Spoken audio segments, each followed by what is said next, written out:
টাকা দিছি তো সব টাকা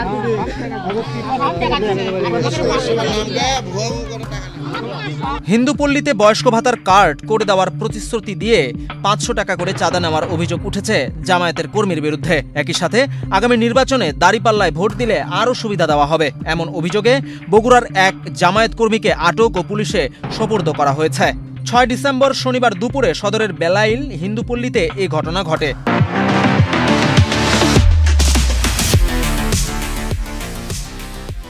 এদিকে বগুড়া শহর জামায়াতের নেতারা বলছেন আটককৃত ব্যক্তি জামায়াতের কেউ না, তার সাথে সাংগঠনিক কোনো সম্পর্ক নেই। পুলিশ কর্মকর্তারা বলছেন মোকসেদ নামের এক ব্যক্তিকে প্রতারণার অভিযোগে আটক করা হয়েছে। ভাই আপনি কিসের টাকা জমা দিয়েছিলেন? এই যে বয়স্ক ভাতা। মানে এনারা কি বয়স্ক ভাতা করে দিতে চাইছিল?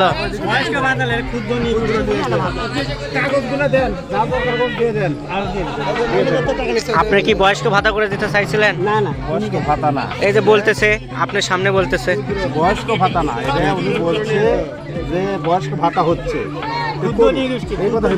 আপনারা কোন প্রতিষ্ঠানের মাধ্যমে আসছেন? তাহলে কি হিসেবে এই টাকাগুলো নিয়েছিলেন? কিসের টাকা পাটাপাটি করলেন? কিসের টাকা দিলেন? গ্রেপ্তারকৃত মোহাম্মদ মোকসেদ আলী বগুড়া সদরের ফাপুর ইউনিয়নের ইসলামপুর হরিগাড়ি উত্তরপাড়ার বাসিন্দা। এলাকাবাসীর অভিযোগ, মোকসেদ আলী এলাকায় জামায়াতের কর্মী হিসেবে দাঁড়িপাল্লা মার্কায় ভোট চেয়ে গণসংযোগ করতে গিয়ে এই ক্ষুদ্র নৃগোষ্ঠীর নিকট থেকে বয়স্ক ভাতা দেওয়ার নামে 500 টাকা করে চাঁদা নেন। একই সাথে তিনি দাঁড়িপাল্লায় ভোট প্রদান করলে আরও সুবিধা দেওয়া হবে এমন প্রতিশ্রুতি দেন ভোটারদের। পরে স্থানীয় জনতা তাকে আটক করে পুলিশে খবর দেয়। পুলিশ ঘটনাস্থলে গিয়ে তাকে আটক করে।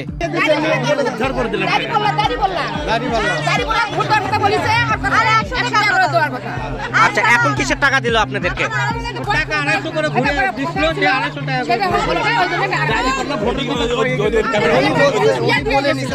এলাকাবাসী জানান কয়েকদিন আগে জামায়াত কর্মী মোকসেদ বেলাইল হিন্দুপল্লীতে গিয়ে বয়স্ক ও বিধবা মহিলাদের সরকারি ভাতা করে দেওয়ার কথা বলে অনেকের কাছ থেকে ছবি ও ভোটার আইডি নিয়ে যান। অনলাইনের কাজের জন্য তিনি জনপ্রতি 500 টাকা করে নেন। টাকা নেওয়ার সময় হিন্দুপল্লীর ভোটারদের জামায়াতের নির্বাচনী প্রতীক দাঁড়িপাল্লায় ভোট দেওয়ার জন্য প্রলুব্ধ করেন। বিষয়টি জানাজানি হওয়ার প্রেক্ষিতে মোকসেদ তার এক পরিচিত ব্যক্তিকে নিয়ে ফের ঘটনাস্থলে আসেন। এ সময় সবাই তাকে ঘিরে ধরলে তিনি কয়েকটি অনলাইনের আবেদনের কপি ফেরত দেন।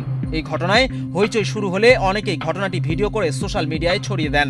আপনি কিসের বয়স্ক ভাতা করে দিবেন?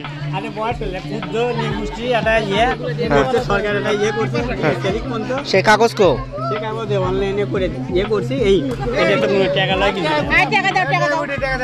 হিন্দুপল্লীর বাসিন্দারা জানান জামায়াতের কর্মীর পরিচয় দিয়ে বয়স্ক ভাতার কার্ড করে দেওয়ার নামে মোকসেদ আলী নামের ব্যক্তি প্রতি জনের নিকট থেকে 500 টাকা করে চাঁদা নেন। তারা বলেন দাঁড়িপাল্লা মার্কায় ভোট দিলে বয়স্ক ভাতার সাথে আরও সুবিধা দেওয়া হবে এমন কথা বলেন। এর আগে এই ঘটনা এলাকায় জানাজানি হলে বগুড়া পৌরসভার 14 নং ওয়ার্ডে জামায়াতের সেক্রেটারি নূরে আজম আটককৃত মোকসেদ আলীর নিকট থেকে টাকা নিয়ে এলাকাবাসীদের ফেরত দেন। বগুড়া শহর জামায়াতের সেক্রেটারি সহকারী অধ্যাপক আসম আব্দুল মালেক জানান আটককৃত ব্যক্তি জামায়াতের কেউ না, তার সাথে সাংগঠনিক কোনো সম্পর্ক নেই। বগুড়া সদর থানার অফিসার ইনচার্জ হাসান বাশির জানান প্রতারণার অভিযোগে সদরের বেলাইল হিন্দুপল্লী থেকে মোকসেদ আলী নামের এক ব্যক্তিকে আটক করা হয়েছে। তিনি প্রতারণা করে ওই এলাকা থেকে বয়স্ক ভাতার কার্ড করে দেওয়ার নামে চাঁদা তোলেন। এ অভিযোগে তার বিরুদ্ধে প্রতারণার মামলা করা হবে। বিজন কুমার, বাংলাদেশ প্রতিদিন।